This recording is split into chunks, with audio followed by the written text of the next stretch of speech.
What's going on, people? It's theoldbushwick and welcome back to yet another video. Today we're talking about the gardening hobby and why, if you're in it, to be honest, you're destined to fail. I said it, period. Let me put that in different words. If you plan on staying in the gardening hobby and becoming a good gardener, you have to fail. There's no way around it. You're gonna suck sometimes. And I know that's not what a lot of people want to hear, but it's the truth. And I'm gonna explain why it's the truth and why it's okay. Because trust me, it is okay. Don't let anybody make you feel bad for your mistakes. Let's get into it. I'm gonna start the video off with a personal anecdote about my own gardening journey. When I started off in the gardening hobby, I started off with a snake plant. A snake plant was my very first house plant. And I killed it. I overwatered it. Later on, I bought some succulents. Killed them, overwatered them, and there wasn't enough light in my windows to sustain them, so you can imagine how that went. ZZ plant, I killed it. Pothos, I killed it. And I know y'all probably looking at me like, bro, those are the easiest plants in the hobby. How can you kill these poor babies? And I know I'm so ashamed. Except, no, I'm not ashamed. I'm not. I have no shame over the plants that I killed, because if it wasn't for making those mistakes, I would not be who I am today. Not only in the gardening hobby, but just in general. Cliche, I know, but hear me out. I strongly believe that the gardening community, while it is a really beautiful place, it can sometimes be a little bit toxic. What do I mean by that? Well, the answer has different facets, different sides. One of those sides is nobody posts their mistakes. Nobody wants to show off their mistakes. Everybody wants to show off their perfect collection. Healthy plants, just these beautiful spaces, these rare plants, which we'll get into that concept of rare plants in another video. Expensive pottery, these awesome setups and these stands for the plants, just an entire jungle in your bedroom. It's an amazing concept, but nobody, who is really gonna go ahead and post, yo, like, I overwatered this plant and now it's like a soggy mess. Who wants to show off that calathea that has been burnt to a crisp because you forgot to distill the water? And that's why I feel like the gardening community gets a little bit toxic, right? Because honestly, you're scrolling through Instagram, Reddit, whatever platform is of your preference, and you're seeing the best of the best from people's collection. The same way when you're scrolling through someone's Instagram, you're seeing the highlights of their life. Nobody wants to post their mistakes, their shortcomings, anything that shows that they're like less. People are gonna continue building and building and building themselves up because nobody wants to be vulnerable. In other words, I feel like what the gardening community lacks is intimacy. And how do you create intimacy? You have to create a safe space in order to invoke it. And while the gardening community is in some aspects a safe space, I do not feel like it's a safe space for people to show their mistakes, to admit their mistakes. At least that's how it feels in my experience.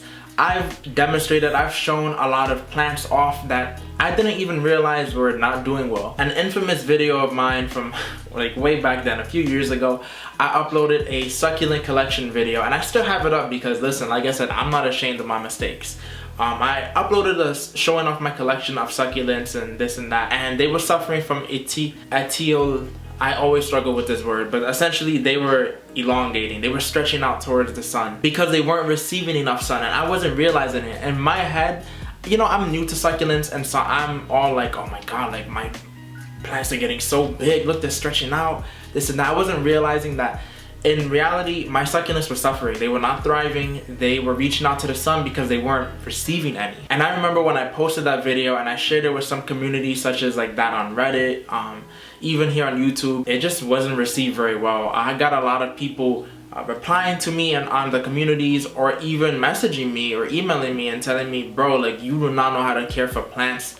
You suck. The truth is, yeah, I was killing them, but does that mean that I suck? Or does that really mean that I was misdirected, that I needed a little bit of advice, a nudge in the right direction in order for me to get my game straight? I admit it. It was a mistake that I made, but I only wish that the community that received me with a little bit more grace and a little bit more of respect, rather than just totally writing me off as someone who didn't care about plants. Plants have a certain love language that sometimes we fail to meet it, and it's fine. Sometimes we fail to meet our partners, our friends, our family's love languages, and you know, it's a mistake. As long as you're willing to admit the mistake, and as long as you're willing to be better because of it, you're fine, honestly. And that's when I redirected to you. If you're starting off in the gardening hobby, or even if you've been in here for a little bit, I know we've had a lot of people this last year, ever since the pandemic started, definitely getting more into gardening. I just want to let you know, it's okay to make mistakes. You're fine.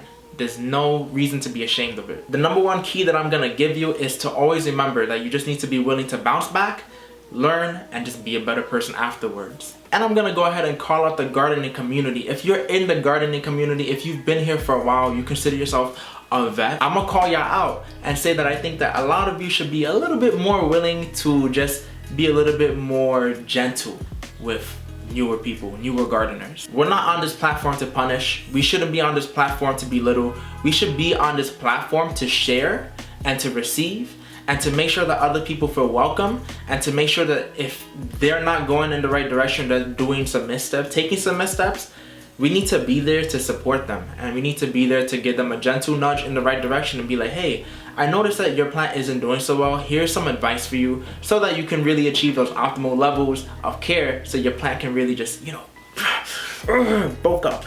Because the truth of the matter is you cannot reach here without starting here and then making your way up here. You just can't. You need to start from somewhere.